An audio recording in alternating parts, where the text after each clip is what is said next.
Stool पे खड़ा, वहां भी पाबंद, मलका के खिलाफ बात नहीं करेगा, बादशाह का भाषण। ये नहीं है कि वो कहे कि नहीं ये बादशाह ठीक नहीं है, अभी वहाँ भी रिस्ट्रिक्शन, यहाँ भी रिस्ट्रिक्शन सब्जेक्ट टू लॉ, यानी इसमें जो रिस्ट्रिक्शन लॉ ने दी हुई है उसके खिलाफ नहीं चलेगा। अगर ग्लोरी ऑफ इस्लाम के खिलाफ, इंटेग्रिटी, सिक्योरिटी और डिफेंस ऑफ पाकिस्तान के खिलाफ इम्पोज ऐसे जैसे लॉ है, मोरालिटी है, डिसेंसी है, in relation to contempt of court है, कमीशन है, ऑफेंस है, इन चीज़ों की जो पाबंदियां हैं जो कानून में भी थी, उनके अगेंस्ट फ्रीडम ऑफ स्पीच नहीं, बाकी को अपने ख्याल करना। राइट ऑफ इंफॉर्मेशन 19A आया 18वीं तक कि हर आदमी को एक्सेस है पब्लिक इंपॉर्टेंस की मैटर की इंफॉर्मेशन लेने के लिए, subject to restriction impose by the law. वो जो सीक्रेट स्टेट सीक्रेट्स होते हैं या ऐसी जो पब्लिक डॉक्यूमेंट जिसको नहीं है, उसके अलावा हर पब्लिक डॉक्यूमेंट तक पहुंचने की, उसे लेने की इंफॉर्मेशन हर शहरी को right to access to information. Subject 20 आ गया, सब freedom to profess religion and to manage religious institutions. हर आदमी को सब्जेक्ट टू लॉ है कोई भी मज़हब रखने का, ठीक है ना, right to change to religion नहीं है पाकिस्तान। ये एक अलग चीज़ है, अपने रिलीजन की प्रोफेस करने का, अपने रिलीजन को रखने का राइट है, और रिलीजियस इंस्टीट्यूशन को, ठीक है। इसमें भी कोई रिस्ट्रिक्शंस कुछ लोगों के लिए हैं, वो मैं बताता हूँ। जैसे 74 में वो अमेंडमेंट आई ना कादियानी वाला, उसके बाद ज़िया के दौर में इंतना एक कादियानी ऑर्डिनेंस है, उसमें कुछ पाबंदियाँ लगाई कि इशार इख्तियार नहीं करेंगे, महराब नहीं बनाएंगे, मस्जिद नहीं बनाएंगे, नाम ऐसा नहीं रखेंगे अहले बैत, तो इस ऐसे लफ्ज़ नहीं बोलेंगे जो मुसलमान लोग, तो उन रिस्ट्रिक्ट फ्रीडम ऑफ रिलीजन है, यानी वो अपने रिलीजन को रख सकता है, लेकिन कहीं कानून भी बनाए जा सकते हैं रिस्ट्रिक्ट करने। पाकिस्तान में इसके अलावा और कोई नहीं, लेकिन ये है कि राइट टू चेंज रिलीजन नहीं है हर शहर में, ठीक है, मुसलमान को नहीं है, ये फंडामेंटल राइट दिया ही नहीं, ठीक है। और इंस्टीट्यूशन भी अपने मैनेज करेगा, अपने मंदिरों को यानी मस्जिदों को, अपनी इबादत गाहों को वो मैनेज करने का राइट रखता है, ट्रस्ट बनाएगा, उसका फंड करेगा, उसको ठीक हालत में रखेगा। Number 21 safe guard against taxation for purpose of any particular religion. अच्छा, ये जो जजिया वगैरह का तस्वर है ना, या कोई और ऐसा कानून कि हम कहें कि फ़लानी अक़लियत पे ये टैक्स लगा दें, तो ये तहफ़्फ़ुज़ है अक़लियतों पे, उन पर कोई ऐसा टैक्स इस वजह से नहीं लगेगा कि वो ख़ास मसला, बाकी तो टैक्स जो आम शहरी पे है वो एक अलग बात, यानी मखसूस, यानी मैं अगर किसी ऐसे रिलीजन से ताल्लुक़ रखता हूँ या किसी भी रिलीजन से ताल्लुक़, मैं कहा जाए जी ये वाला टैक्स देंगे, तो नहीं, वो कानून उसकी प्रोटेक्शन दे रहा है। फिर हम आ गए 23 provision as to the property. अच्छा, 23 और 24 वो है प्रोटेक्शन ऑफ प्रॉपर्टी राइट्स। ये कहता है हर आदमी को पाकिस्तान के हर हिस्से में प्रॉपर्टी खरीदने, बेचने, रखने का राइट। 24 भी यही बात कह रहा है, वो कह रहा है प्रोटेक्शन ऑफ प्रॉपर्टी राइट्स, हर आदमी का प्रॉपर्टी राइट रिस्ट्रिक्ट होगा।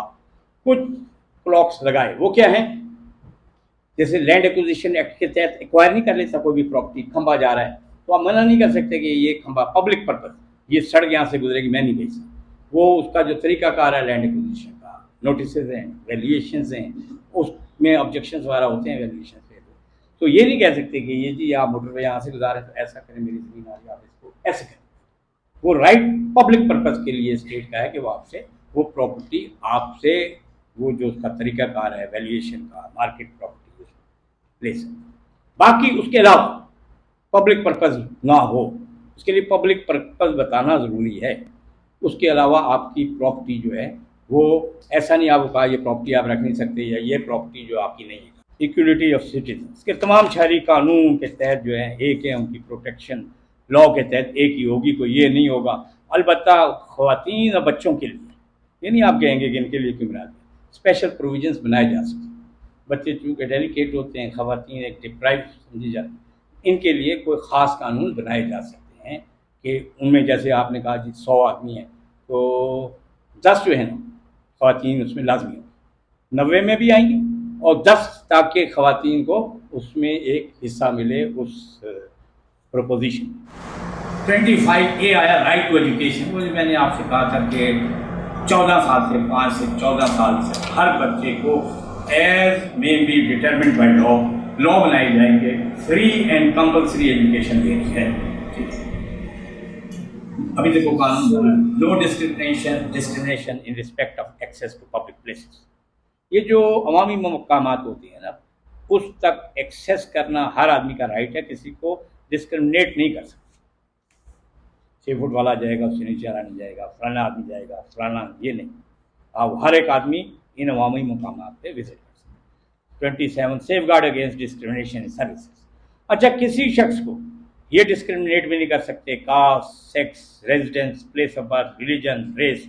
इस ग्राउंड पे आप ये नहीं कह सकते कि ये लागू फलानी नहीं करेगा, फलानी जगह नहीं जाएगा, पुलिस में नहीं जाएगा, फौज में नहीं जाएगा, अच्छा ये तालीम के महकमे में फलाना आदमी इन ग्राउंड से नहीं जाएगा, रिस्ट्रिक्शन नहीं है। ठीक है, 27 आ गया। 28 आ गया, preservation of language, script and culture, यानी सकाफत की, जबान की इसने तहफ़्फ़ुज़ दिया कि उसे प्रिजर्व किया जाएगा। आर्टिकल 251 सब्जेक्ट किया है। Any section of citizen having a distinct language, हर एक की अपनी जो लैंग्वेज है, स्क्रिप्ट है, कल्चर है, लहजा है, सकाफत है, तहजीब है, shall have the right to preserve and promote the same and subject to law establish institution for that. Subject to law है और इस्टेब्लिश किए जाएंगे इंस्टीट्यूशन भी उसकी वो प्रमोट करने के। वो कैसे, जैसे कोई ज़बान है वो एक जगह बोली जा रही, गोजरी ज़बान है, उसकी प्रमोशन के लिए आपने बोर्ड बना दिया, कुछ बना दिया किस वक्त, लेकिन सब्जेक्ट टू 251 कहा है। 251 क्या है? 251 ये कह रही है कि पाकिस्तान एक जो है ना, उसकी सरकारी ज़बान, कौमी ज़बान तो उर्दू है, सरकारी ज़बान भी उर्दू होगी और 15 साल के अंदर 73 से उसको जो है ना अडॉप्ट कर लेना। और 15 साल गुजरे भी हो गया, रिटें हुई, ये हुआ नहीं, उसकी और वजूहत है। लेकिन इससे सब्जेक्ट टू आर्टिकल 2, यानी उर्दू जो सरकारी ज़बान बननी है एक प्रिस्क्राइब पीरियड में, आर्टिकल 251 उसको छोड़ते हुए बाकी काम। ठीक है, अब हम आ गए प्रिंसिपल ऑफ पॉलिसी। ये चले गए 29 से लेके 40 तक।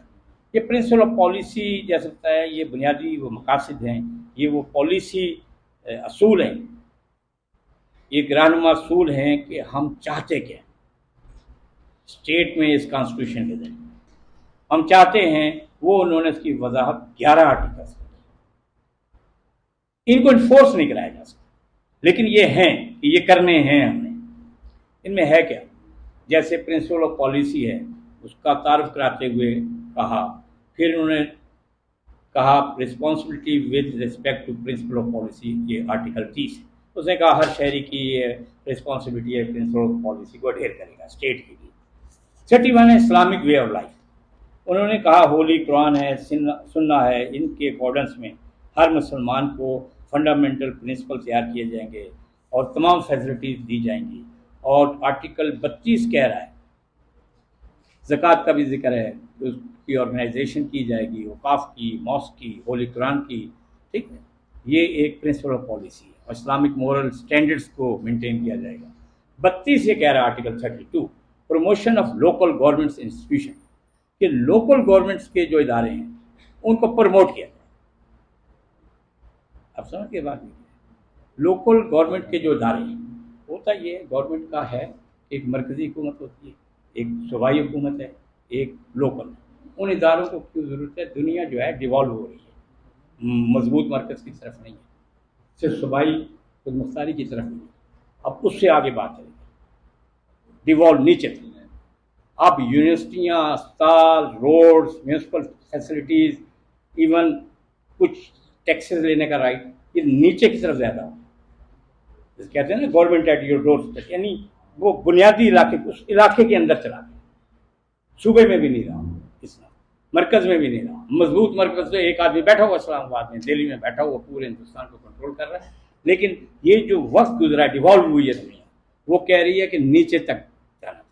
अब चले जाए जो मुल्क है तरक्की याफ्ता में, यूनिवर्सिटीज़, कॉलेज, स्कूल, अस्पताल, सड़कें, ये चीज़ें म्यूनसिपलिटीज़, लोकल बॉडीज़ या लोकल इंस्टीट्यूशंस के पास चले।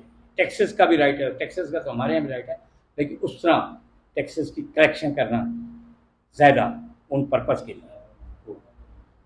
इसीलिए यूनिट्स भी छोटे डिस्ट्रिक्ट लेवल के, या जिसको जो भी बॉरो शहरों जो भी नाम रखते हैं, कम्यून कह दें, छोटे लेवल सोशलिज्म में भी, और ये जो रेस्टोरेंट डेमोक्रेसी। अच्छा, ये हो गया। फिर हो गया the state, article 33, state shall discourage spiritual, rascal, tribal, sectarian and prominent prejudice among the cities।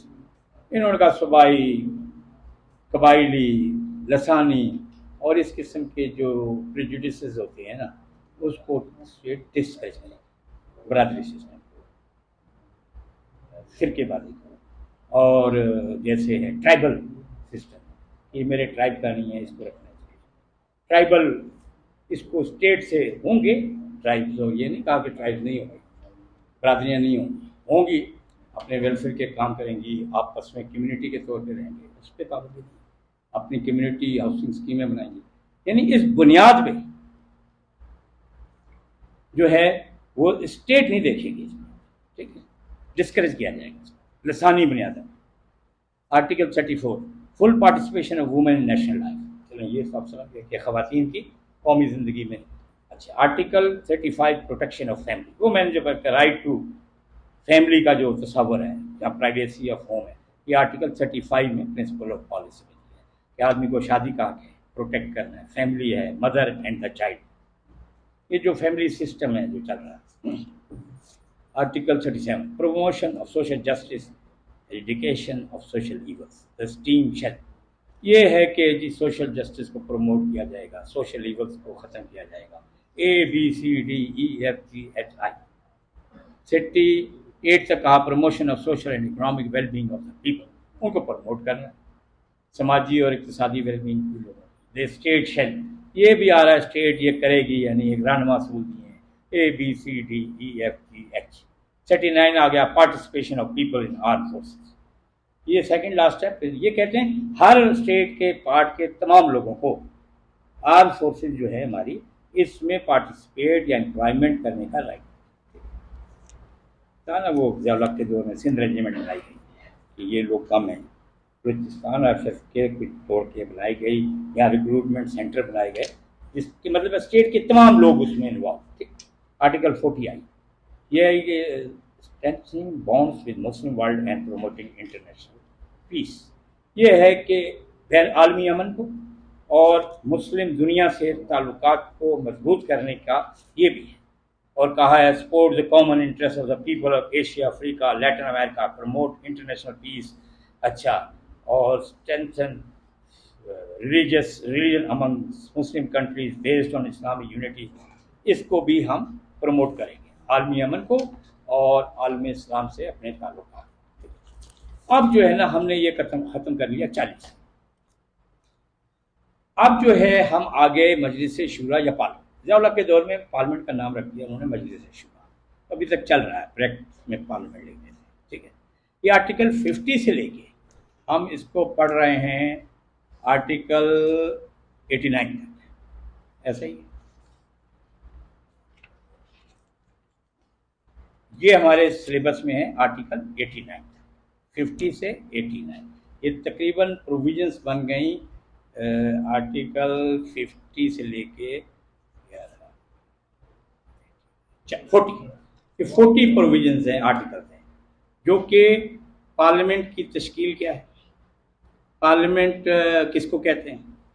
दोनों ऐवानों को, सेनेट, कौमी असम्बली और सदर, ये तीनों चीज़ें मिलकर बनती है मजलिस शूरा। और इसके वोटर कौन हो सकते हैं? यानी मैं वोट देने जाऊंगा, 18 साल से ऊपर होगा, पाकिस्तान का शहरी होगा। मेंबर कौन बन सकता है? 25 साल उम्र होगी और पाकिस्तान का शहरी होगा, सिंगल नेशनलिटी। और उसके अलावा आर्टिकल 62-63A में क्वालिफिकेशंस दे दी गई कि वो किस किस्म का आदमी होगा, अच्छे करैक्टर का होगा। किसी कोर्ट ने पहले 8वीं तरमीम से पहले 2010 से पहले से ये था सादिक अमीन होगा, इंटेग्रिटी। वो कहते हैं नहीं, किसी कोर्ट ने डिक्लेयर किया, यानी ये नहीं कि मैंने कह दिया ये आदमी जो है सही नहीं है, सादिक और अमीन भी नहीं है और सही नहीं है, तो आप जज साहब ने या रिटर्निंग अफसर ने कहा इसके कागजात रिजेक्ट। तो उसकी क्वालिफिकेशन सेनेट की 30 साल है, उस सूबे से हो जिस सूबे से इलेक्ट होगा। तो इसको हम इजमाली तौर पर पढ़ लेते हैं कॉम्प्रिहेंसिव और एमसीक्यूज़ के हवाले से भी कि जो सवाल आने कि, और फिर हम चले जाएंगे आर्टिकल 175 से 212 जो कि supreme court, high court, federal शरीयत कोर्ट, एडमिनिस्ट्रेटिव ट्रिब्यूनल, कंटेम्प्ट और सुप्रीम जुडिशल काउंसिल वो बनाने का जो कमीशन है वो जो आया है 18वीं तरमीम में, वो क्या है, किस तरह वो करेगा, वो जजों की उम्रें क्या हैं, किस आदमी उम्र का और तजर्बे का बनेगा। शरीयत कोर्ट में 2 आलिम लिए जाएंगे, उसमें रिव्यू में ऊपर जो सुप्रीम कोर्ट की जो शरिया प्लेट बेंच होगी 3 जज होंगे। इस तरह जो है ना उसे इजमाली तौर पर पढ़ सकते हैं। फिर पहले हम इसको कवर कर लेते हैं।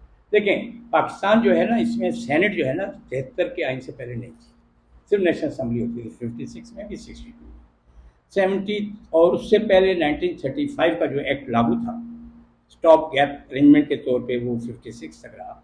उसमें जो असम्बली थी वो इंडिया में 47 से पहले तक कहलाती थी लेजिस्लेटिव असम्बली, ठीक है, MLA जैसे कहते हैं, ठीक है, मेंबर। फिर 48 में कॉन्स्टिट्यूंट असम्बली कहलानी चाहिए लगी कि कानून साज असम्बली कॉन्स्टिट्यूशन है, ठीक, 56 में बन गया। वो ख़त्म हुआ तो फिर 62 में सदारती बन गया, फिर वो ख़त्म हुआ तो 72 में इंटरम आया, 73 में कौमी असम्बली ने कर दिया, जिसके तहत ये हाउस वजूद में आया सेनेट। इससे पहले सेनेट था नहीं, ये अपर हाउस होता है, पहले नेशनल असम्बली है। नेशनल असम्बली ये है कि पूरे पाकिस्तान से जो है इन्होंने सीटें बता दी, मजलिस शूरा क्या बता दिया, 3 चीज़ों पर मुश्तमिल है। 51 में नेशनल असम्बली का ताउन वो बता दिया। एक चार्ट है कि जनरल सीटें 266 हैं, वुमेंस की इतनी हैं, और टोटल करके जो है ना इन्होंने 326 सीट्स बता दी। अब 4 सूबे रह गए, पहले फाटा के भी होते थे, और फेडरल एरिया ये जो कैपिटल एरिया, ठीक। पर्सन कौन होगा, पाकिस्तानी होगा, 25 साल से कम उम्र नहीं होगी, इलेक्ट वोटर लिस्ट में नाम होगा, और वो डिक्लेयर नहीं होगा अनसाउंड माइंड का, यानी। और इन एडिशन टू फिर उन जो चीज़ें आ रही हैं वो ये है कि पॉपुलेशन की बेस पे वो सीटें हमारा होंगी, बढ़ती घटती इसीलिए नहीं। फिर ये कि वो डिक्लेयर वो जो आर्टिकल 62-63 A के उस पर होता था। ड्यूरेशन भी बता दिया असम्बली का 52 आर्टिकल में, और एक्सपायरेशन से वो डिज़ॉल्व हो जाएगी और 5 साल की, ठीक है, जिस दिन से पहला सेशन होगा शायद। 53 speaker and deputy speaker of national assembly का इलेक्शन बता रहा है कि कैसे उनके इलेक्शन होंगे, कौन होंगे, कैसे वो हैंड राइटिंग इस्तीफ़ा देगा तो कबूल हो जाएगा, कैसे होगा, और सिंपल मेजॉरिटी से उसको निकाला जा सकता। Voting in assembly and quorum हो गया आर्टिकल 55 में कि कोरम कितना है, 25% ऑफ द, यानी 1/4 असम्बली के अरकान का होगा तो कोरम। ड्यूरेशन भी दे दिए कि 3 उसके सेशन ज़रूर होने चाहिए, ठीक है, और उसमें वक्फा 130 दिन से ज़्यादा का नहीं होना चाहिए, एक सेशन और दूसरा सेशन। और उसमें सेनेट का अलग है, इसी तरह उसमें वक्फा 90 दिन से ज़्यादा, उसके भी 3 सेशन। राइट टू स्पीक है, ठीक है, हर मेंबर बोलेगा। आर्टिकल 56 में एड्रेस बाय द कोर्ट है, जो प्रेसिडेंट आके तकरीर करता है पार्लियामेंट से या किसी एक। 57 में राइट टू स्पीक हो गया। 58 डिसोल्यूशन ऑफ नेशनल असम्बली कि कैसे डिज़ोल्व, प्राइम मिनिस्टर एडवाइस भेजेगा और प्रेसिडेंट को डिज़ोल्व नहीं करेगा तो 48 आवर्स के बाद वो डिज़ोल्व, ठीक। इसमें 58(2)B था जिसका जिक्र हमने नहीं किया, वो उसमें किस केस में था, वो था गुलाम इसाक वाला जो था मियाँ नवाज शरीफ केस, कि 58(2)B के तहत उसने अपने इख्तियारात को इस्तेमाल करते हुए असम्बली तोड़ दी थी, जो रिस्टोर की मियाँ नवाज शरीफ की, वो निकाल दिया था। सदर का ये इख्तियार इस मौजूदा आइन के तहत ख़त्म हो गया। फिर हम आगे 58 के बाद चेयरमैन और फिर सेनेट पे आ गए। सेनेट कैसे तश्कील पाएगी, इसका एक पूरा चार्ट है। ये तकरीबन 3-3 साल, एक पहला जो मेंबर हैं 3 साल रहेंगे, 6 साल की इसकी ड्यूरेशन होती है 3, और उसके बाद उसका चेयरमैन इलेक्ट होता है, उन्हीं में से डिप्टी चेयरमैन इलेक्ट होता है। फिर ये डिज़ोल्व नहीं होती है सेनेट के लिए, ये इदारा हमेशा जब तक आइन रहेगा ये रहेगा। ये ऐसा होता है, इसकी कंपोजिशन उन्होंने दे दी है, 100 मेंबर हैं, हर टेक्नोक्रेट्स भी हैं, ये 100 मेंबरों का उन्होंने दे दिया ना आखिर में कि किस तरह होंगे, हर सूबे से हैं, ख़वातीन हैं और उसके अलावा टेक्नोक्रेट्स हैं, टोटल ये हर सूबे की नुमाइंदगी है। सेनेट का मतलब फेडरेशन है, हर सूबे की इक्वल नुमाइंदगी। कौमी असम्बली जो है आबादी के हिसाब से, ताकि छोटे सूबों का भी रहे, और फेडरेशन वफाक है ना पाकिस्तान, एक वफाक होता है, एक बगैर वफाक की रियासतें होती हैं और एक कन्फेडरेशन होती है, वो एक लूज किस्म का वफाक होता है जैसे USSR से। ये जो है क्यों मसलसल रहता है, यानी एक दफ़ा सेनेट वजूद में आ गई, उसके बाद 3-3 साल बाद के आधे आधे मेंबर ख़त्म होना चाहिए, नए आते हैं, फिर आधे, फिर आधे, फिर आधे, इस तरह वो चलता रहता है। चेयरमैन और डिप्टी चेयरमैन अपनी पीरियड की एक्सपायरी पे ख़त्म होते रहते हैं, नए इलेक्ट होते रहते हैं, लेकिन सेनेट ख़त्म नहीं होती। जैसे कौमी असम्बली ख़त्म हो जाती है ना 5 साल बाद, फिर इलेक्शन होते हैं, सेनेट ऐसे नहीं है, ये मुस्तकिल इदारा है, दायमी इदारा है जब तक आइन है। उसकी वजह है कि वफाक का अपर हाउस था, ऐवान बाला, जैसे हाउस ऑफ लॉर्ड्स नहीं है, और जैसे अमेरिका में भी 2 हाउसेज हैं, बाद मुल्कों में 1 हाउस, बाद मुल्क अक्सर मुल्कों में जहाँ वफाक है वहाँ 2 हाउस, तो ये ख़त्म नहीं होगा। ये इसकी तफसीलात हैं, 62 और 63 भी पढ़ लें। वो है उसकी कि नाअहल करार कैसे होगा, किन पे उतरता होगा, शरिया का वो, यानी वो अपने रिलीजन का मुसलमानों को छोड़ के वो समझता होगा इस्लामिक टीचिंग को, और वो डिफ़ॉल्टर नहीं होगा किसी यूटिलिटी बिल का या कोई, और वो इसके अलावा ये है कि वो राइटियस आदमी होगा, उस पर कोई ऐसा वो नहीं होगा, लेकिन उसके लिए उन्होंने डिक्लेयर्ड बाय द कोर्ट ने डिक्लेयर किया, जरूरी नहीं निचली कोर्ट ने किया हो, अपील में कहीं सस्पेंड हुआ हो। डिक्लेयर से मुराद है कि जहाँ तक वो जाता है वो अटेन किया हो उस फाइनलिटीज, ठीक है। ये उसकी 62-63 नहीं, वो अक्सर बहस होती है 62-63 पे नहीं होता था, और सादिक को अमीन डिक्लेयर नहीं किया कोर्ट ने। वैसे चलें, कॉन्स्टिट्यूशन की बात है, जो सादिक और अमीन डिक्लेयर करने वाले हैं उनको ये सर्टिफिकेट कि वो दूसरे को सर्टिफिकेट करें, उनके अपने पैरामीटर्स जो हैं वो कर सकते, हम छोड़ें, हम कॉन्स्टिट्यूशन पे आ जाए। हम अब कहाँ तक पहुँचे, लेजिस्लेटिव, हम आए 60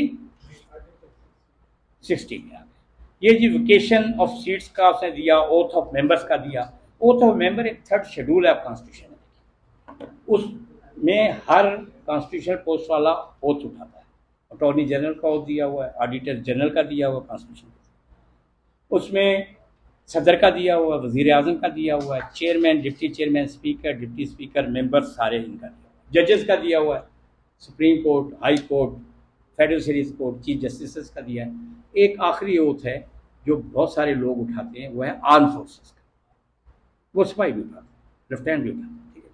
वो चीफ आर्मी स्टाफ जो है वो कॉन्स्टिट्यूशनल पोस्ट नहीं, वो ओथ नहीं उठाता, वो अपनी प्रमोशन है। ओथ वो वही उठाता है जो पहले दिन जो सब उठाते हैं।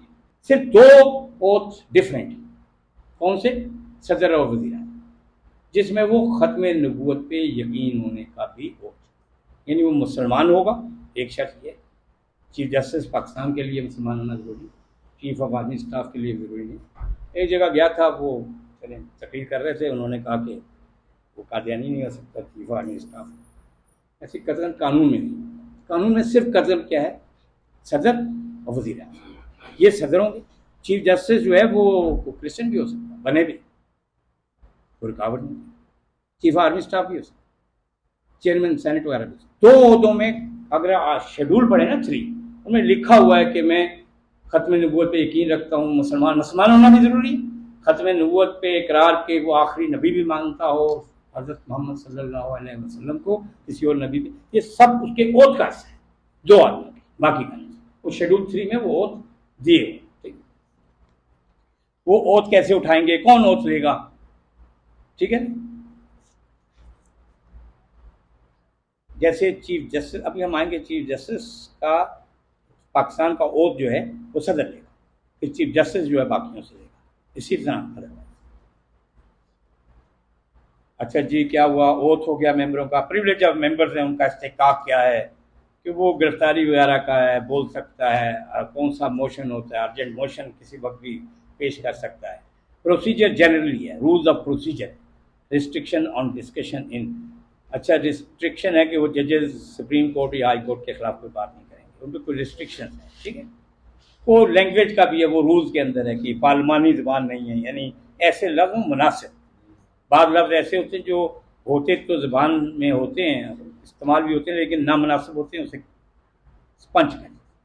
जो सुप्रीम कोर्ट हाई कोर्ट की कार्रवाई है ना, अब रिकॉर्ड होती है, पहले वर्बैटम होती है, टाइप होती है, यानी इधर वो बोलता जा रहा है, इधर टाइप होती जा रही है, इधर से स्पीकर ने जवाब दिया, टाइप, उसे वर्बैटम सुप्रीम कोर्ट की प्रोसीडिंग हर चीज़ की नोट, जो भी कानून बनता है उसकी भी वर्बैटम, जैसे कॉन्स्टिट्यूशन बना उसकी भी वर्बैटम मौजूद है कि असम्बली में क्या बात हुई, हफीज़ पीरज़ादा साहब ने क्या कहा, फलाने 151 बनते वक्त सब मौजूद। इतराज़ किया उठ के फलाने ने, वो जो तरमीम आई मिर्ज़ाइयों वाली, उसकी वर्बैटम, वो तो किताबी शक्लों में उर्दू अंग्रेज़ी में किसने क्या किया, मौलाना मुफ्ती महमूद ने उठ के ये कहा, ज़फ़र अहमद अंसारी ने ये कहा, शाह अहमद नूरानी ने ये कहा, मौलाना, ये सारी चीज़ें वर्बैटम एक एक लफ्ज़। उसमें जब ऐसा कोई लफ्ज़ आता है तो उससे स्पंज कार्रवाई से ज़्यादा वो फिर हिस्सा नहीं रहता, स्पंज, ठीक है।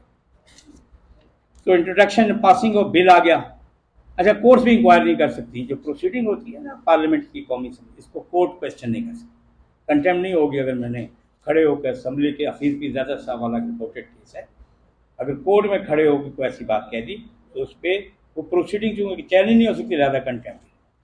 लेजिस्लेटिव प्रोसीजर है आर्टिकल 70 का, introduction and passing of bill, mediation committee है, प्रोसीजर है, प्रोसीजर मनी बिल क्या है, मनी बिल आप समझते हैं, जिसके तहत टैक्स वगैरह लगाया जाता है, बजट पेश किया, जॉइंट सिटिंग भी हो सकती है, उसका भी प्रोसीजर है दोनों बैठ। फेडरल गवर्नमेंट है 74 में फाइनेंशियल मेजर्स के लिए फेडरल गवर्नमेंट की, ये नहीं बैठ के बिल पास कर दिया कि फलानी चीज़ के लिए, उसके लिए फेडरल गवर्नमेंट, इसका मतलब वो अपने रिसोर्सेज देखेंगे ना कि मौजूद है। प्रेसिडेंट असेंट टू बिल, अच्छा ये प्रेसिडेंट का है कि अगर कोई बिल जाता है ना प्रेसिडेंट के पास तो वो पास करता है, अगर वो पास नहीं करता तो वापस करता है कुछ नोट वगैरह लिख के, फिर भी अगर भेज देते हैं, अगर प्रेसिडेंट साइन नहीं करता तो मुकर्रर टाइम के बाद खुद कानून बन जाता है, ठीक है, 10 दिन, ठीक है। अगर वापस करते हैं, फिर नहीं भी करता वापस करते हैं तो वो दोबारा पास करते हैं तो वो बन जाता है, फिर दोबारा नहीं कि वो नोट बना के भेजता रहेगा, ये पास करते हैं। प्रेसिडेंट का जो है ना, सिर्फ कि वो प्रेसिडेंट इसलिए साइन करता है, इसलिए भी साइन है कि प्रेसिडेंट ही ये निकालता है ऑर्डिनेंसेस या स्टैट्यूट साइन करता है, जैसे बादशाह करता है, उसने किंग से ये चीज़ ली ना, तो उसमें ये होता है कि वो अगर असेंट नहीं करता, एक बस साइनिंग अथॉरिटी साइन करेगा, नहीं करता तो उन्होंने दिन दे दिए, को नोट को बड़ी बात है तो नोट बना के भेजता भी है तो फिर वापस करते हैं, और ऐसा कम होता है कि वो साइन ना करे, या नोट बन के आता है तो साइन करे। अच्छा, 77 कह रहा है कि टैक्स जो है ना लॉ के जरिए लग सकते हैं। 76 कह रहा है bill not to be left on propagation, ठीक है। दो तरह के बिल होते हैं, एक तो होता है ऑर्डिनेंस जो सदर या गवर्नर निकालता है, वो एक मुकर्रर मुद्दत की बात करता है। एक होते हैं बिल जो असम्बली पास करती है, ऑर्डिनेंस भी पेश हो जाते हैं असम्बली में, बिल वो बिल बन जाते हैं, पास होते हैं, नाम का ऑर्डिनेंस ही रहता है, लेकिन वो एक्ट ऑफ पार्लियामेंट बन जाता है। जो बिल पेश किए जाते हैं जब एक्ट ऑफ पार्लियामेंट बन जाता है तो वो खत्म नहीं होते, फिर रहते हैं। कैसे खत्म होंगे? जब तक वो नया लाएं, पिछले को खत्म करें या उसमें कोई तरमीम करें, तो वो तरमीम शुदा हालत में। 79 custody of federal consolidated funds and public accounts, ये जो पब्लिक अकाउंट्स क्या हैं ये भी डिफाइन है, फेडरल कंसोलिडेटेड फंड भी अकाउंट है, ये कस्टडी में रहेगा, और ये जो फंड्स होते हैं ना उनके बारे में ये आर्टिकल 79 में दे, पब्लिक अकाउंट क्या है ये भी बता दिया। एनुअल बजट स्टेटमेंट आ गया, अब वो बजट की बात शुरू होगी। एक्सपेंडिचर आ गया 81 में, expenditure charge from federal consolidated fund, वो आ गया आर्टिकल 81 में। या बजट और मनी बिल्स भी शुरू होगा, ठीक है, सालाना। Procedure relating to annual budget statement कैसे होगा, कैसे पास होगा, कमेटियों के पास जाएगा, चार्ज लगेगा। शेड्यूल ऑफ एक्साइज एक्सपेंडिचर का है 83 में, सप्लीमेंट्री एंड एक्सेस ग्रांट है 84 में, अच्छा जी, 85 में वोट ऑन अकाउंट हो गया, ठीक है। Power to authorise expenditure when assembly stand dissolve. अच्छा, असेंबली नहीं होगी तो कैसे अथराइजेशन ली जाएगी अखराजात की, उसका तरीक़ाकार भी दे दिया। The federal government may authorize expenditures from the federal consolidated fund, Article 86, in respect of the esteemed expenditure for a period not exceeding 4 months. 4 months इसलिए कि असेंबली 120 दिन के अंदर उसमें बैठना ही है ना, फिर उसके पास आ जाए। तो ये उस स्टॉप गैप के तौर पे जो खर्चे करने पड़ते हैं उसका प्रोसीजर, ठीक है। फिर वो पेश हो जाता, इजाज़त मिल जाती। 87 सेक्रेटरीट ऑफ मजलिस शूरा। क्या मजलिस शूरा होगी, उसका सेपरेट सेक्रेटरीट होगा, वो उसी के अंदर है। बोथ हाउसेज जो है उसके लिए वो काम करेगा, ठीक है। रिक्रूटमेंट वगैरह हो, जो सेनेट और पार्लियामेंट का कौमी असम्बली का स्टाफ है उसके लिए लिख दिया। फाइनेंस कमेटी भी होगी। फिर आ गया ordinance 89, power of the president to promulgate ordinance. आखिर कि सदर का अख्तियार कि वो ऑर्डिनेंस निकाल सकता है। ये होता कब है? देखें, एक्ट और ऑर्डिनेंस में फर्क है कि एक्ट होता है जो असेंबली का, ऑर्डिनेंस होता है जो प्रेसिडेंट या सूबों में गवर्नर, उसके लिए कोई वोटिंग नहीं होती, बस ऑर्डिनेंस लैप्स हो जाता है एक पीरियड के बाद, ठीक है। लेकिन अगर वो असेंबली में चला जाए, बिल बन जाए और बिल पास हो जाए तो एक्ट बन जाता है, नाम उसका ऑर्डिनेंस ही रहता है, ठीक है। या उसको प्रोटेक्शन मिल जाती है किसी आइनी तरमीम की, जैसे 270 डबल ए ट्रिपल ए में दी है ना बात माशाल्लाह के पास।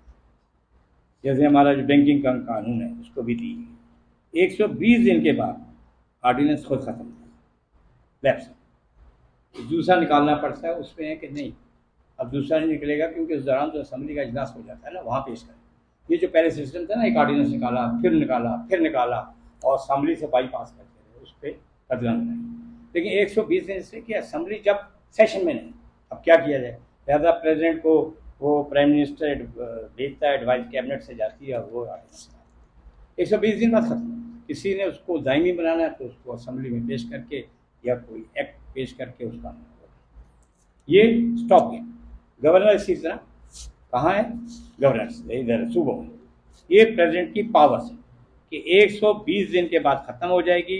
कह रहे हैं प्रेसिडेंट में एक्सेप्ट व्हेन द सेनेट और national assembly is in session. जब वो सेशन में होगी तो नहीं निकाल सकते। सेटिस्फाइड है, सर्कमस्टांसेस एग्जिस्ट कर रही हैं और ये ज़रूरी है कि एक ऑर्डिनेंस निकाला जाए सर्कमस्टांसेस में, तो वो ऑर्डिनेंस प्रोमलगेट हो जाता है, गजट में चला जाता है, ठीक है।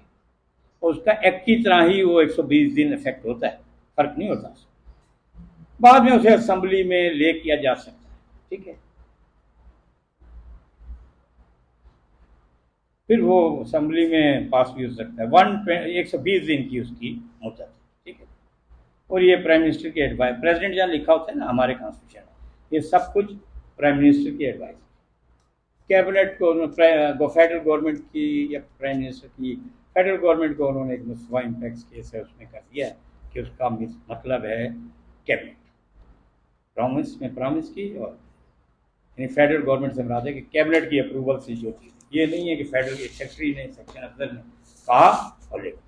अभी हम 5 मिनट का ब्रेक लेते हैं, फिर हम ये जो 3 इदारे और 4 एडमिनिस्ट्रेटिव कोर्ट्स और ट्रिब्यूनल्स, उनको करके MCQ है कि पाकिस्तान में एक सुप्रीम कोर्ट,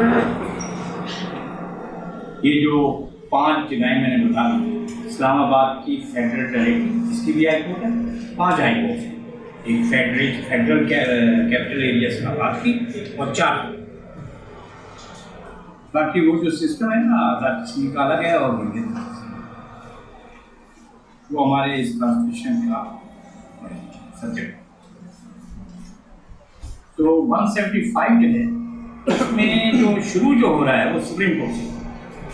175 में एक खास बात, इसमें 2-3 चीज़ें हम ऐसे भी डिस्कस कर लेंगे कि 175 जो है वो है द जुडिकेटर, इसका नाम, या courts, chapter 1 the courts, establishment and jurisdiction of court है 175।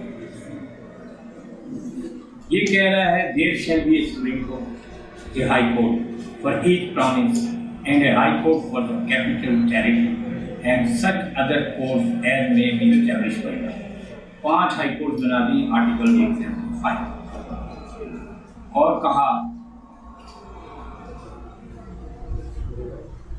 3 ने ये कहा the judiciary shall be separated progressively from the executive within 14 years from the commencing date. Commencing day बता दिया उन्होंने 14 अगस्त 1973 14 उससे 14 साल के अंदर सेपरेशन ऑफ जुडिशरी यानी जुडिशरी और एग्जीक्यूटिव एक ही। कल मैंने वो जब केस पढ़ा रहे थे शरफ रजी केस का जिक्र किया था, वो शरफ रजी केस हाई कोर्ट ने अलाउ किया इसी आर्टिकल के तहत। पहले जुडिशल मैजिस्ट्रेट नहीं होते थे, एसीएम्स वगैरह नहीं है, तो उन्होंने कहा नहीं एग्जीक्यूटिव 14 साल में अलग होनी है, 14 साल गुजर गए तो अलग की जाए। फिर सुप्रीम कोर्ट में वो अपील की और यही तय हुआ कि अलग कर दें। इसके तहत ये जुडिशल मैजिस्ट्रेट को आप अपॉइंट करते हैं, आप हाई कोर्ट अपॉइंट कर दिए सिविल जज।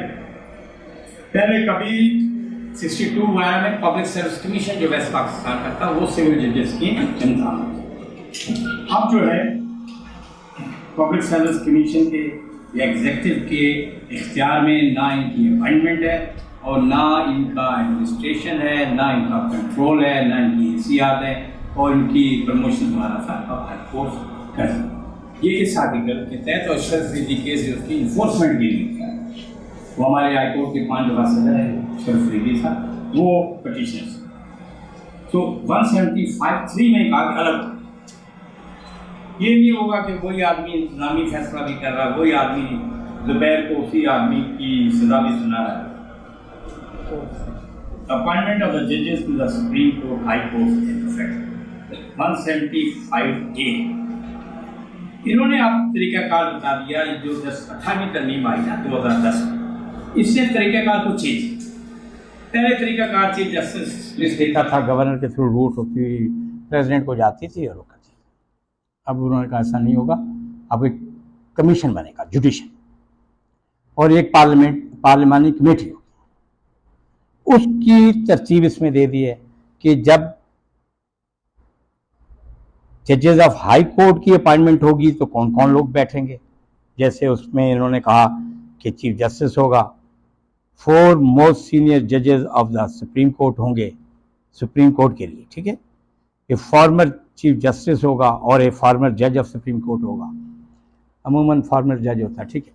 फॉर्मर अच्छा फेडरल मिनिस्टर फॉर लॉ होता है, अटॉर्नी जनरल होता है और एक सीनियर एडवोकेट सुप्रीम कोर्ट होता है या पाकिस्तान बार काउंसिल का एक मेंबर होता है इसका मेंबर, ठीक है।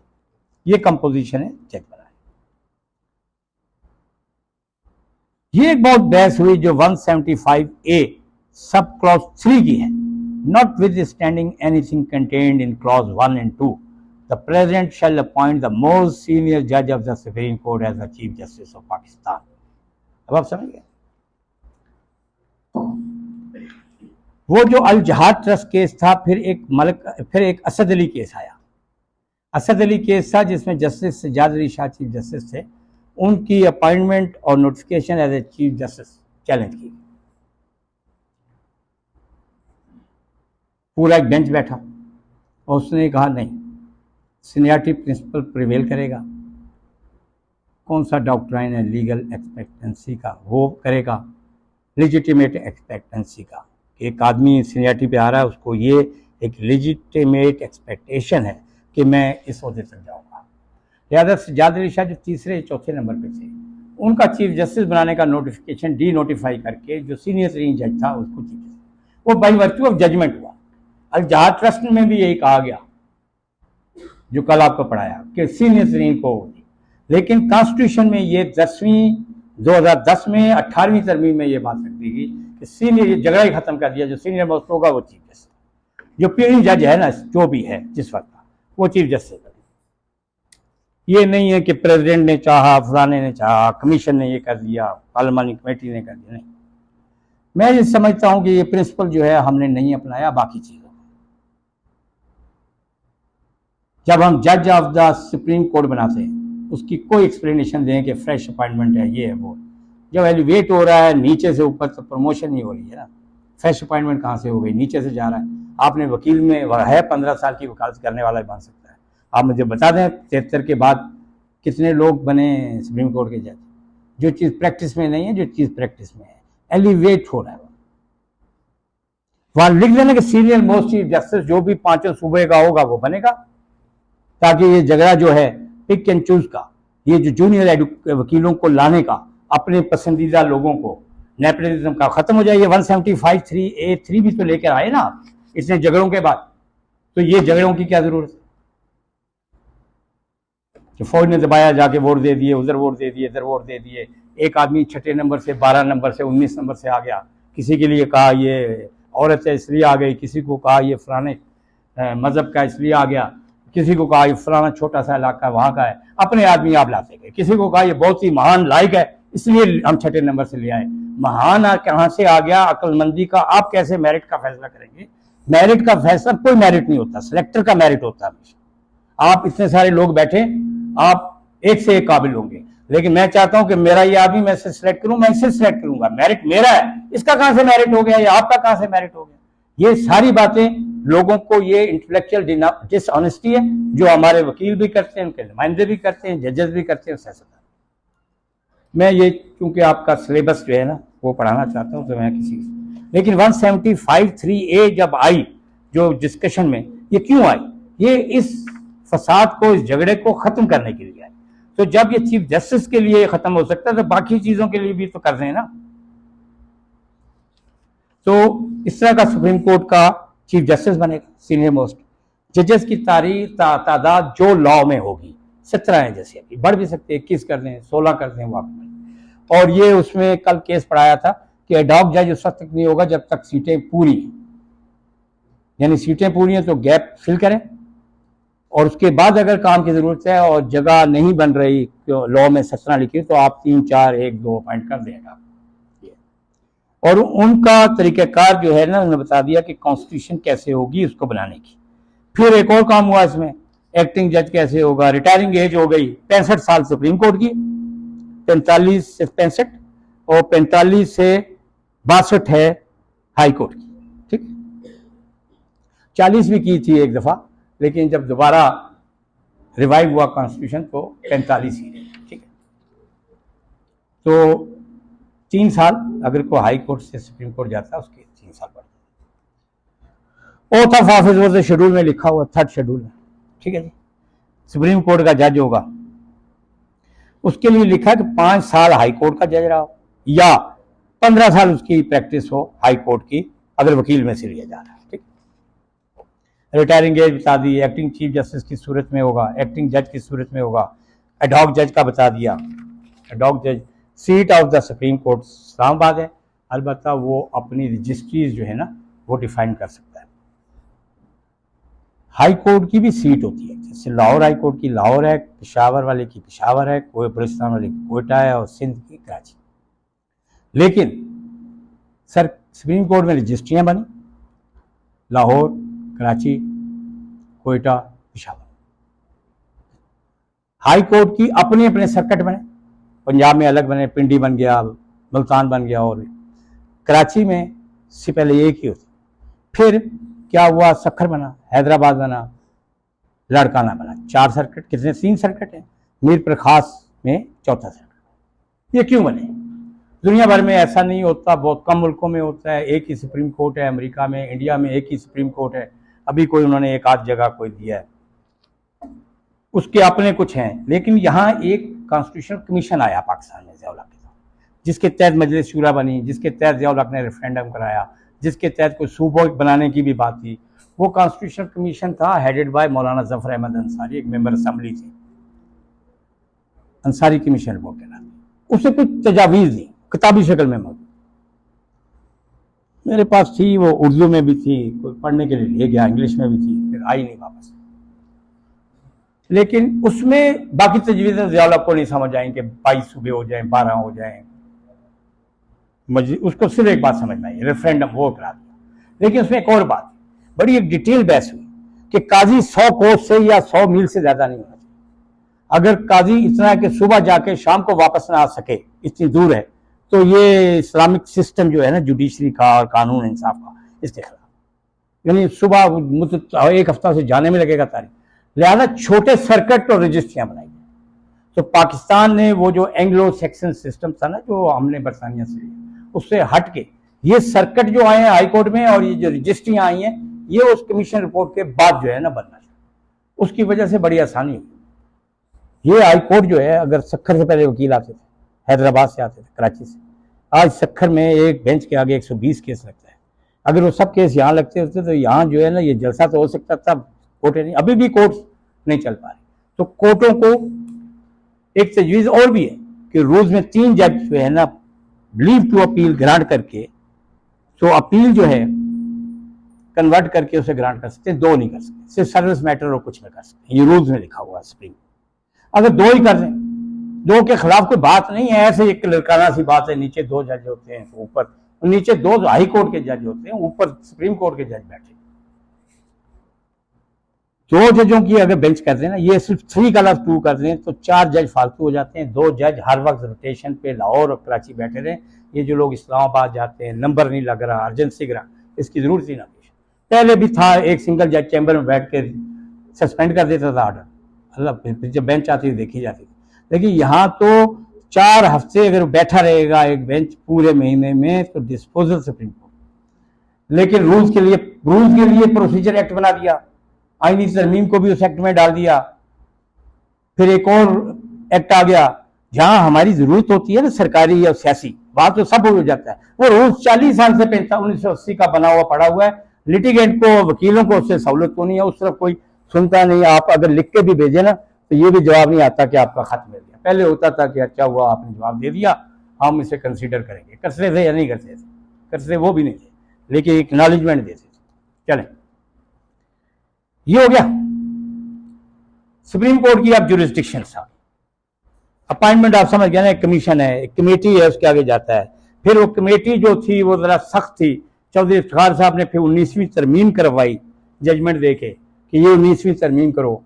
वो उस वक्त ताकत में थे, पार्लियामेंट दबी हुई थी, पार्लियामेंट ने 19वीं तरमीम कर दी। और पार्लियामानी कमेटी का जो एक रोल होता है वो मौजूद है, लेकिन वो सिर्फ जो है ना वो बस उसको पास करता है, उससे ज्यादा उसकी हैसियत नहीं। जुडिशल कमीशन एम्पावर्ड हो गया। उससे खराबी क्या हुई? जजेस की जो फर्मों की और लॉबीज ये थी, उनके बच्चे भतीजे, उनके जूनियर डब्बे उठाने वाले, वो हाई कोर्ट के जज बन गए।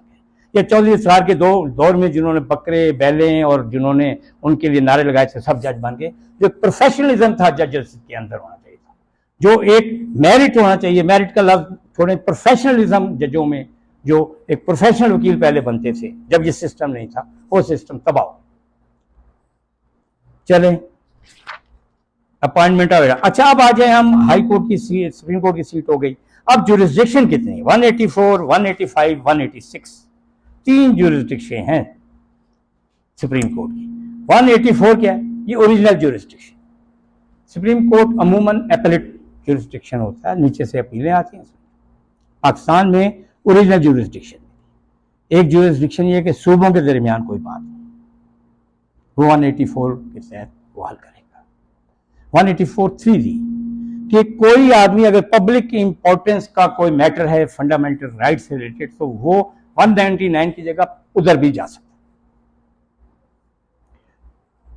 199 है, जैसे अभी हम आएंगे हाई कोर्ट की रिट जुरिस्डिक्शन है, 4 रिट्स होती हैं, और उन रिट्स को ये तो नहीं लिखा ये रिट ऑफ को वारंटो है, ये मैंडमस है, ये हैबियस कॉर्पस है, लेकिन वो जो 199 के अल्फाज है ना, वो 4 रिटों को ही बयान कर रहे हैं, लिखा हुआ नहीं, लेकिन बना 4 ही। तो 184(3) के तहत डायरेक्ट पिटीशन होती है। उसका फायदा ये था कि हाई कोर्ट में घूमते रहे, फिर सुप्रीम कोर्ट गए, फैसला सुप्रीम कोर्ट के जजमेंट। लेकिन उसका एक नुकसान था, उसकी अपील प्रोवाइड नहीं की। अब इन्होंने कॉन्स्टिट्यूशन अमेंडमेंट की जगह किसी जगह डाल के ना एक्ट में वो डाल दिए। मैं समझता हूँ चीज़ हो नहीं सकती, जो कॉन्स्टिट्यूशन में होनी है वो अमेंडमेंट के जरिए होगी, जो कानून के जरिए होगी वो कानून के एक्ट के जरिए होगी, और जो रूल्स में चेंज लानी है वो रूल्स के जरिए होगी। 3 चीज़ों की खिचड़ी नहीं पक सकती, लेकिन वो बस होता है। चले, ओरिजिनल जुरिस्डिक्शन हो गई, ठीक। फिर एक 185 की जुरिस्डिक्शन, 185 की जुरिस्डिक्शन, ये सुप्रीम कोर्ट की वो जुरिस्डिक्शन है जो कोर्ट ऑफ अपील की, फेडरल कोर्ट की या प्रीवी काउंसिल की, या जो दुनिया भर में एक सबसे बड़ी कोर्ट की कि तमाम अदालतों के फैसले इसमें आते हैं। इसमें कुछ चीजें दी हुई हैं कि अगर ये फैसले हैं तो अपील फाइल होगी। ठीक है, वो डिफाइन कर दिया उन्होंने। वो है फाइनल ऑर्डर्स के खिलाफ, sentence of the high court के खिलाफ, जजमेंट के खिलाफ, डिग्री के खिलाफ सुप्रीम कोर्ट सुन सकती है, लेकिन एक अपील वो सुनेगी 2 के तहत जो ABCDEF में आ रही, और उससे हटके जो फैसले होंगे वो 3 में दे दिया। Article 180, an appeal to the supreme Court from a judgment, decree, order और sentence of a high court in a case to which clause 2 does not apply, ये 2 जो मैंने ए से shall lie only if the Supreme Court grants leave to appeal। उसके लिए CPLA या criminal civil petition for leave to appeal file, petition for leave to appeal इसके तहत file होगी। पहले पिटीशन ग्रांट होके वो अपील में कन्वर्ट होगी, फिर सुनी जाएगी। बाकी जो सूरतें दी हैं A to F वो सीधी अपील फाइल। ठीक है, क्रिमिनल में भी, सिविल में भी। अब आप कहेंगे कि कॉन्स्टिट्यूशनल पिटीशन में क्रिमिनल प्रोसीजर अप्लाई होगा या सिविल होगा, ये सवाल किया कभी? जजमेंट से है कि CPC के प्रोविजन अप्लाई होंगे, लेकिन क्रिमिनल के भी हो सकते हैं। A के बरोई साहब से सवाल किया था किसी चीफ जस्टिस ने कि क्या अप्लाई। हयात जुनेजो साहब क्रिमिनल के एक बड़े वकील थे, तो उन्होंने कहा अगर मैं पेश हो रहा हूं तो CPC अप्लाई होगी, हयात जुनेजो पेश हो रहे होंगे तो CRPC। यानी कॉन्स्टिट्यूशनल पिटीशन का कोई ऐसा क्राइटेरिया तय नहीं है, वो जो भी सहूलत के तहत। ये हो गई, अपीलें हो गई। एक तीसरी जुरिस्डिक्शन है 180 से, एडवाइजरी जुरिस्डिक्शन। ये जब कभी भी सदर पाकिस्तान ये समझता है कि सुप्रीम कोर्ट की एक क्वेश्चन ऑफ लॉ पे जो पब्लिक इंपॉर्टेंस रखता हो, एक क्वेश्चन जो है रेफरेंस की सूरत में सुप्रीम कोर्ट को भेजा जाए, तो सुप्रीम कोर्ट उस पर ऑर्डर नहीं करता, उस पर ओपिनियन देता है। वो ओपिनियन कहलाती है। होती ऑर्डर मतलब सुप्रीम कोर्ट के 5 जजों का, 7 जजों का, 3 जजों का, या जितने भी जज हैं उनका होता वो ओपिनियन होता है। ठीक है, प्रेसिडेंट को दिया जाता है। जैसे वो प्रेसिडेंशियल रेफरेंस नहीं अभी कोई फाइल हुआ था, वो वोट काउंट होगा, काउंट कास्ट होगा, काउंट नहीं होगा, ऐसा को आया ना अभी वो आर्टिकल किसी के तहत। जैसे और भी प्रेसिडेंशियल रेफरेंस होते हैं। जुल्फिकार अली भुट्टो साहब वाला एक प्रेसिडेंशियल रेफरेंस गया था कि जो सजा हुई थी सही है नहीं, वो चला चौधरी इफ्तिखार साहब की बेंच के आगे, फिर वो रेफर हो गया, पड़ा हुआ। इस तरह के प्रेसिडेंशियल रेफरेंस फाइल होते हैं जब भी जरूरत है। 186A, power the supreme court to transfer case. भाई सुप्रीम कोर्ट की वो पावर है जो किसी भी अपील केस को एक हाई कोर्ट में हो दूसरी हाई कोर्ट में भेज सकता है। ठीक है, हाई कोर्ट का लफ्ज है, लेकिन ये जो जैसे ऑफेंस वाले केस भी इस्लामाबाद ट्रांसफर हुए थे इसी ऑर्डर के, हाई कोर्ट या उसके नीचे वाले कोर्ट भी भेज देते। ये हुए थे ना, ये जो चल रहे थे एहतसाब के केस जो स्पेशल बैंकिंग ऑफेंसेस कोर्ट में इस्लामाबाद ट्रांसफर, एक ये जाली अकाउंट वाले। तो हाई कोर्ट का मतलब ये नहीं कि सिर्फ हाई कोर्ट में पेंडिंग, ये तो हाई कोर्ट में नहीं थे ना, ये तो स्पेशल बैंकिंग कोर्ट में थे। Article 187, issue and execution of process of supreme court. ये उसका प्रोसीजर दे दिया कि डायरेक्शन दे सकता है, ऑर्डर पास कर सकता है, थ्रू आउट द पाकिस्तान होगा, किसी भी टेरिटरी में पाकिस्तान में एग्जीक्यूटेबल होगा। 188 इसको रिव्यू की पावर दे रहा है, वो रूल्स में रिव्यू की पावर इसमें भी दे रहा है। रूल्स के तहत प्रोसीजर होता है। रूल्स में अभी जैसे ये था कि जो वकील पेश होगा ना वही रिव्यू में पेश।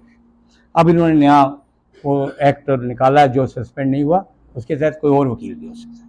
ठीक है, उस एक्ट में जो सस्पेंड नहीं हुआ ये भी है कि 184 की 3 की जो पिटीशन है उनकी अपील प्रोवाइड की जाएगी लार्जर बेंच में, और जो आज तक कुछ अपीलें नहीं थी तो वो ये कानून के आने के 60 दिन के अंदर अपीलें कर सकते। वो कहते हैं फ़ायदा पहुंचाने के लिए किसी को नहीं है, लेकिन है बहरहाल 184(3) से जो अग्रीड है या जो लोग नाअहल हुए थे वो इससे बेनिफिट ले सकते हैं। और वो वकील अगर दूसरी तरफ कहीं चला गया, किसी और सेक्टर, किसी और का वकील बन गया, तो कोई और भी वकील पेश हो। 189 जो है ना, decision of supreme court binding on other courts. ये जो मैं आपको कह रहा था ना, बास कानून जो होते हैं वो भी होते हैं जो सुप्रीम कोर्ट या हाई कोर्ट के तो जजमेंट बाइंडिंग है ना अदर कोर्ट से। सुप्रीम कोर्ट का जो जजमेंट होता है लीव ग्रांटिंग ऑर्डर नहीं, जो पूरा ऑर्डर होता है based upon principle of law जो होगा, किसी ऐसे क्वेश्चन को डिसाइड करे सुप्रीम कोर्ट का फैसला, तो वो बाइंडिंग होगा on all other courts in Pakistan.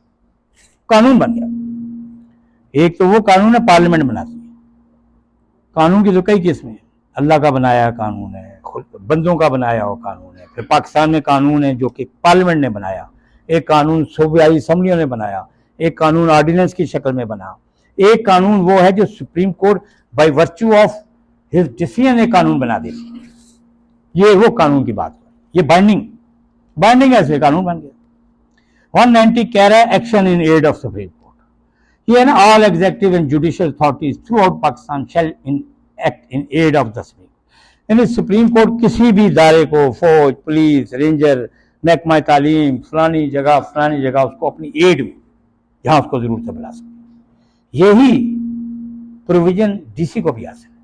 Deputy commissioner अपने जिले में फौज बुलाता है ना, सैलाब में या इधर,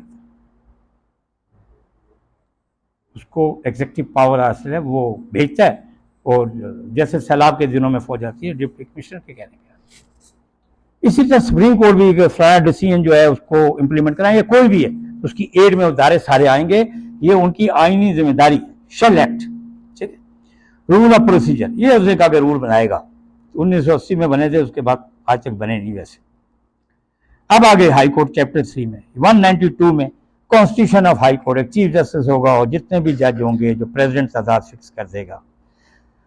अच्छा जी, पहले आपको पता है कि सिंध बलूचिस्तान हाई कोर्ट का क्यों जिक्र है? सिंध बलूचिस्तान हाई कोर्ट थी पाकिस्तान का जब कॉन्स्टिट्यूशन 73 में बना, और फिर ये अलग अलग हुई बाद में। ये तो सिंध बलूचिस्तान 76 तक चलती रही, तो बाद ऑर्डर आपको पुराने मिलेंगे, वो सिंध बलूचिस्तान। इवन 1 यूनिट टूट गया था, वो जो हमने कल अल्ताफ गौहर वाला और आसमा मलिक गुलाम जिलानी वाली डिटेंशन, वो जो सिंध का ऑर्डर था जो उनकी बेगम जरीना अल्ताफ गौहर ने किया था, वो सिंध बलूचिस्तान हाई कोर्ट का ऑर्डर था। उसकी क्रिमिनल अपील गई थी और लाहौर हाई कोर्ट से वो आसमा जिलानी वाली अपने बाप के लिए, वालिद के लिए, मलिक गुलाम जिलानी साहब। तो ये कहा कि वो सिंध बलूचिस्तान होगी, ये किसी ऑर्डर के जरिए फिर वो सीज हो गई। अब अलग अलग है, हर सूबे की अलग है, बल्कि नई बन गई जिसका नाम है इस्लामाबाद हाई कोर्ट, कैपिटल। ये नई चीज, पहले इस्लामाबाद टेरिटरी के केस भी पिंडी बेंच में, लाहौर हाई कोर्ट में, बल्कि इस्लामाबाद की जिला कचहरी भी 79-80 में बनी। Article 193 appointment of high court जजेस, ये हो गया कि ये प्रेसिडेंट कंसल्टेशन करेगा, बनाएगा, फिर उसके बाद वो जो एक कमीशन है वो होगा। रिटायरिंग एज 62 साल है, बनने की उम्र 20 साल है, पहले रिजाइन हो सकता है। ओथ ऑफ ऑफिस 3 शेड्यूल में एक्टिंग चीफ जस्टिस भी है, सीट भी हाई कोर्ट की बता दी। और फिर आगे jurisdiction of high court, transfer of high court जज भी 200 के तहत हो सकता है, 199 को अभी करता हूँ मैं, और 201 के तहत हाई कोर्ट का डिसीजन सबॉर्डिनेट कोर्ट पे लागू है। रूल ऑफ प्रोसीजर है 202 के तहत। 203 से आगे शुरू करेंगे 199 डिस्कस। 199 जो है ना, ये 4 रिट्स हैं बड़ी बड़ी। कौन कौन सी? Mandamus, quo warranto, habeas corpus और सेशन है, 4। इनको लिख दिया, लिखा नहीं है ऐसे कि ये रिट होगी। वैसे रिट की किस्में बहुत होती हैं, आप डिक्शनरीज वगैरह में देखें, इंग्लैंड में जाकर देखें, कुछ 200-300 से ज़्यादा की रिट है। Writ of office, writ of admission, writ of ejectment, writ, ये सारी रिट्स हैं। रिट्स क्या है? जो बादशाह जो है ना, पहले एक हुक्मनामा जारी करते, ये रिट। स्टेट के 3 ऑर्गन से, एग्जेक्टिव है, बादशाह जैसे हमारे यहाँ सदर और वज़ीर आज़म, बादशाह वो एग्जेक्टिव चला रहा है। एक मुकन्नना है, पहले बादशाह ही कानून होता था, उसने कानून बना दिया। सुल्तान शेख ज़ैद ने कानून बना दिया, जिस आदमी का एक घर है वो पुरखी नहीं, उसको कानून बन गया, सुल्तान ने डिग्री जारी। हमारे यहाँ ऐसा नहीं है, वक्त बदला। तीसरा चीज होती थी अदलिया, खुद बैठ के फैसले करते। लोग आते जाते, घंटी बजाता था, कोई वैसे आ जाता था, क्या हुआ, 2-4 सवाली आते थे, डांट डपट के या जो भी कहा फैसला, उसको बुला लो, उसको बुला लो, जो समझ। ये 3 ऑर्गन के मुकन्नना, अदलिया, इंतजामिया, ये तीनों बादशाह देखता था। एक और भी है, वो भी बादशाह देगा। वो क्या है? जर्नैली। तो असल में जर्नैल ही बादशाह बनता था ताकत के दौर। कबीलों में बड़ा आदमी वही होता था जो लड़ाका होता था, जो अपना ग्रोह बना लेता था। डाकुओं का ग्रोह कह लें, वो तावान लेता था, बाद में वो स्टेट बन गए, वो इनकम टैक्स लेती है, वो एक कानून के अंदर ले रही होती है। ये ताकत से ही ये रियासत ने वजूद में आए। तो एक जर्नैल भी होता था, वो तगड़ा हो जाता था, बादशाह कमजोर हो जाता था या उसके बच्चे इस काबिल होने फिर बन जाता था, वो बादशाह बन जाता था।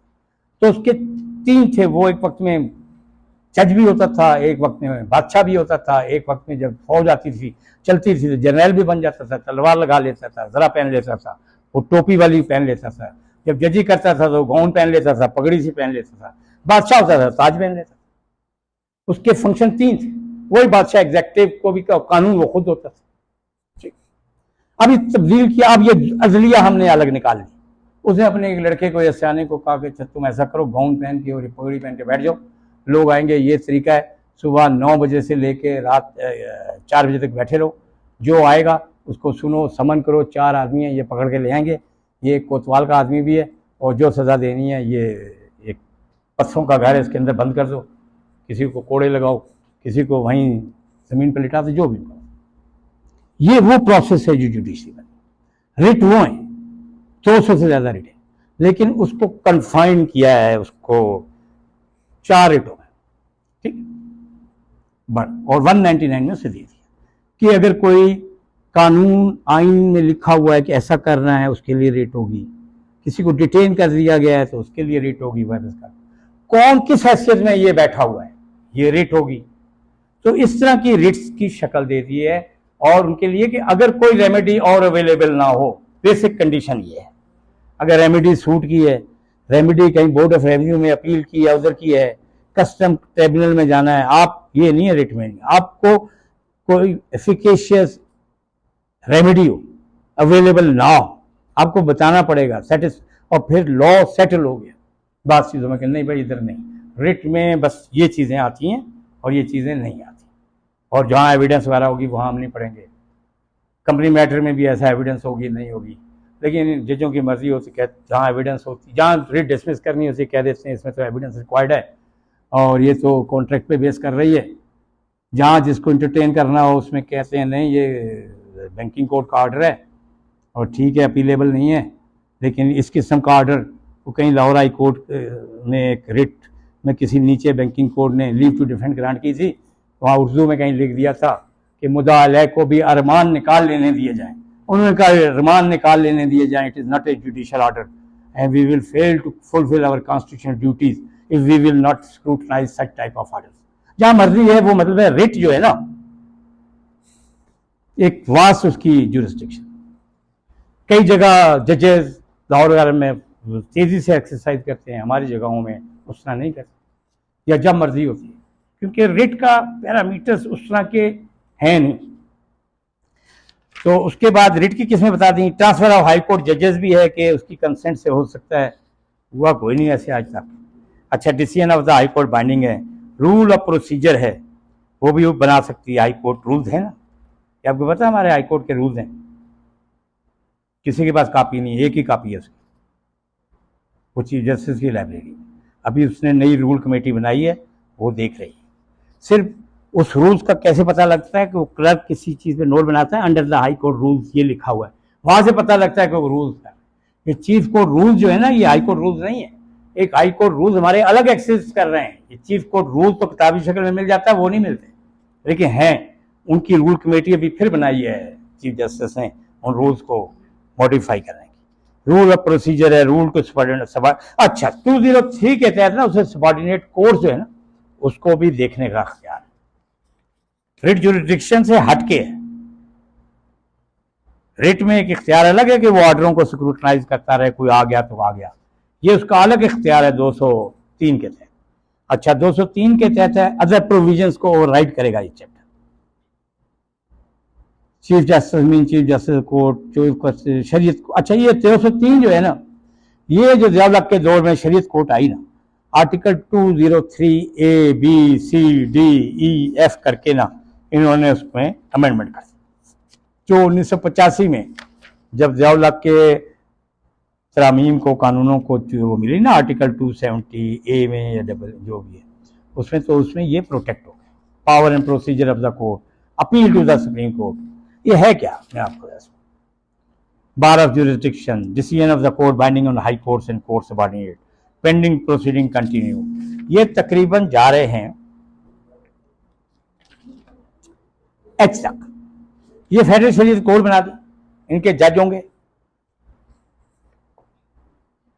उलमा से भी लिए जा सकते। इसका यह कि कोई भी कानून, कॉन्स्टिट्यूशन नहीं, उसकी कोई शिक या वो कानून इस्लामी कुरान सुन्नत से मुतसादिम हो तो उसे ये डिक्लेयर कर सकते और एक सर्टेन टाइम दे देगी कि उस वक्त तक इसको इसके मुताबिक ले आए। अभी इन्होंने दिया है PLD 2023 फेडरल शरीयत कोड 47 सूद के ऊपर। फेडरल शरीयत कोर्ट ने सुप्रीम कोर्ट में अपील की, हुकूमत और स्टेट बैंक ने वापस ले लिए।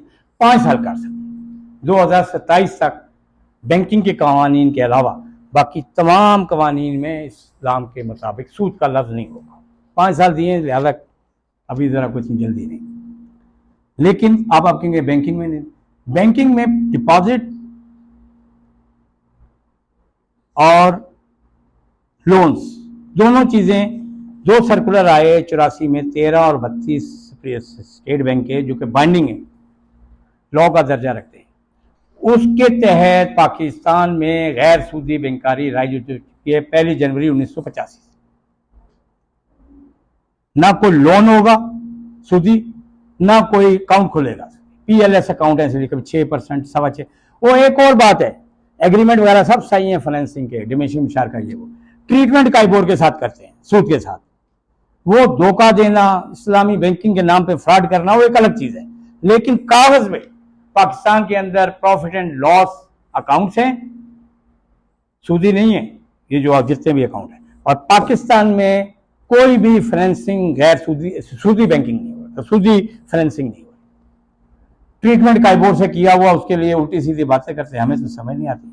जब वो तरीका मौजूद है डिमिनिशिंग मुशारका में कि किराए का तयन कर लो और किराया ले लो, उसको काइबोर से लिंक करने और बेंचमार्क काइबोर यानी Karachi inter bank offer rate या लाइबोर होता है लंदन, वो उसको London inter bank offer rate उससे अटैच करने की जरूरत क्या है?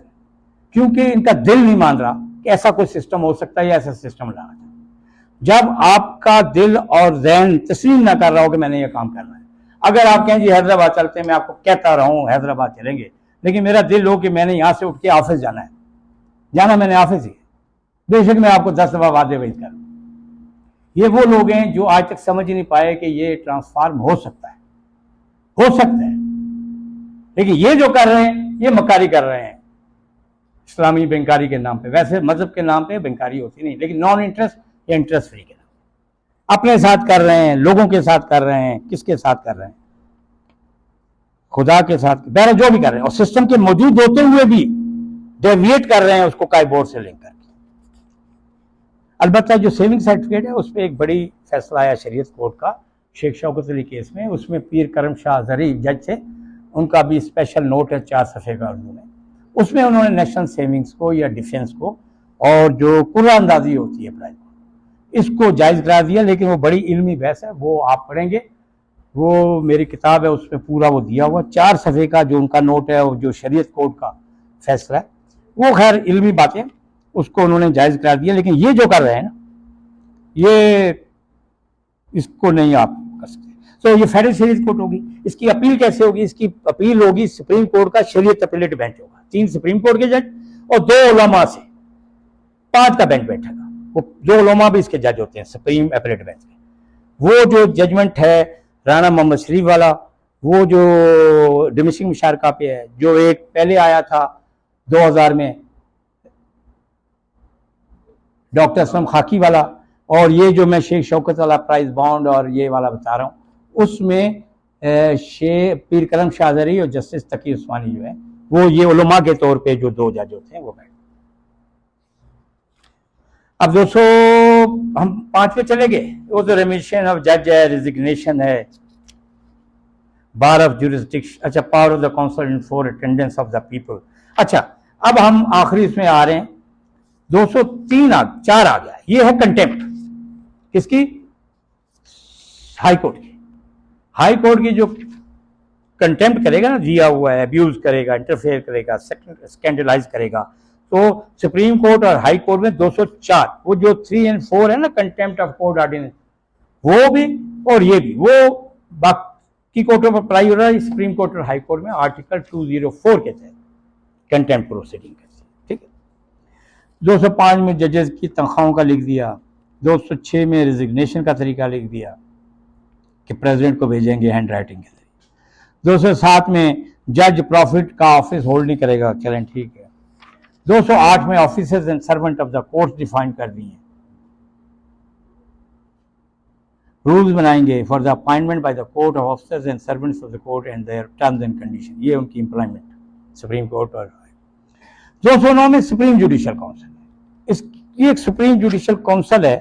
फिर powers the council to enforce attendance of the people, bar of jurisdiction है 212 एडमिनिस्ट्रेटिव कोर्ट ऑफ ट्राइब्यूनल।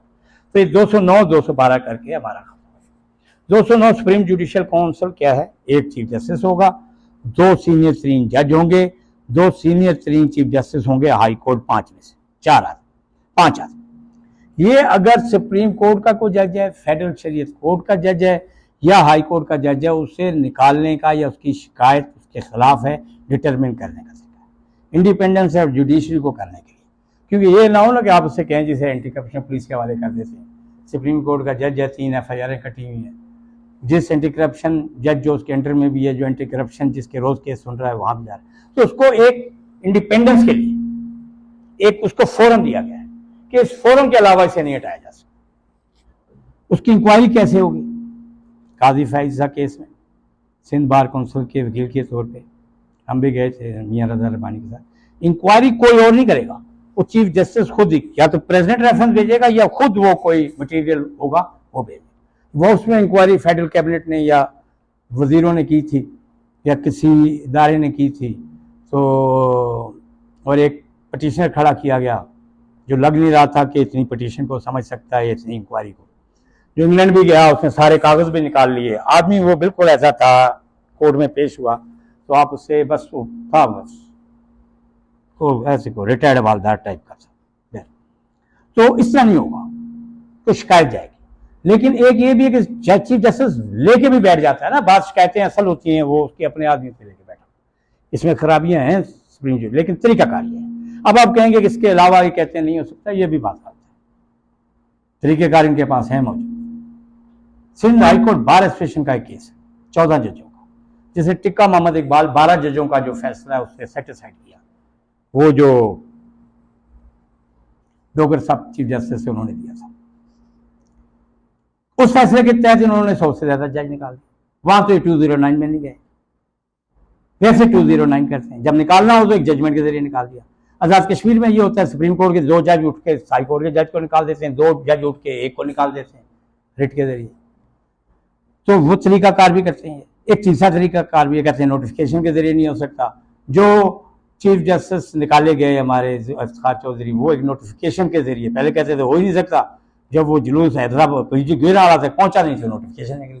जब निकालना हो तो हमारे पास सारे तरीके मौजूद हैं, जब ना निकालना हो तो कहते हैं 209, वो तो बड़ा मुश्किल है, इंक्वायरी कैसे होगी। फिर आप आ जाएं आगे, लेकिन प्रोसीजर यही है, जजों को तहफ़्फ़ुज़ देने का भी यही प्रोसीजर, लेकिन वो जजेस इंडिपेंडेंट जजेस को तहफ़्फ़ुज़ देने के लिए बड़ा जरूरी था। आजकल के जजेस के लिए मैं नहीं कहता कि 210 power of the council to enforce attendance of a person, council किसी की भी अटेंडेंस को समन करेगी तो आएगा, डायरेक्शन देगी। 204 अप्लाई होगा कंटेम्प्ट।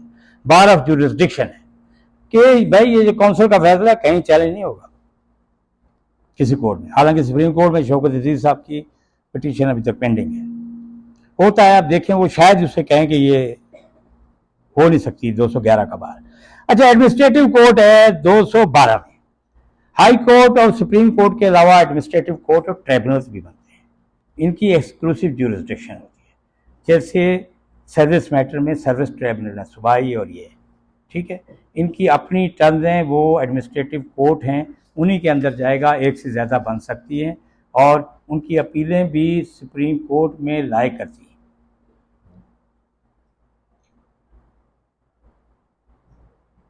ये इन ट्रिब्यूनल्स की, ये जो आर्टिकल में लिखा हुआ है ना, इन एडमिनिस्ट्रेटिव कोर्ट और ट्रिब्यूनल, ये लिखा है an appeal to the supreme Court from judgment, decree, order और sentence of an administrative court और tribunal shall lie only if the supreme Court being satisfied the case involves a substantial question of law or public importance grants leave to appeal। ये tribunal जो है ना, ये बना दिए गए, और इसकी मिसाल जो है ना वो है जैसे सर्विस ट्रिब्यूनल, उनकी अपीलें भी सुप्रीम कोर्ट आती, हाई कोर्ट नहीं आती। बाकी ये जो नाम रखे होते हैं ना ट्रिब्यूनल वगैरह, वो इस 212 की डेफिनेशन में नहीं है। नाम होता है ट्रिब्यूनल, लेकिन वो 212 की डेफिनेशन में नहीं आ रहा। तो आज का ये हमारा दूसरा जो कॉन्स्टिट्यूशन है ना, आर्टिकल 1 प्रीएम्बल से लेके 212 तक ख़त्म हो गया। MCQs अभी